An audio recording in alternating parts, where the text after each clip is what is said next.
ya Abdullah Rasulullah lahirkan bunga sanin sebabka bulan surah ba'ulama ra'anina ya Abdullah Rasulullah lahirkan bunga sanin sebabka bulan surah ba'ulama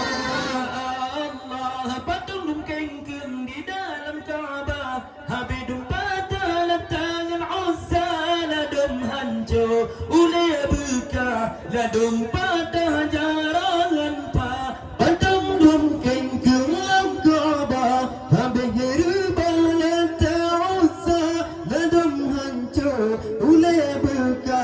ladum patah jarangan pa api parisi yang megah-megah di semua di pemulia lahir Nabi Rasulullah hendak Allah padam syaya api perisi yang megah-megah di semua di pemulia lahir Nabi Rasulullah hendak Allah padam syaya Allah sejarah lahir Nabi riwayat bidang agama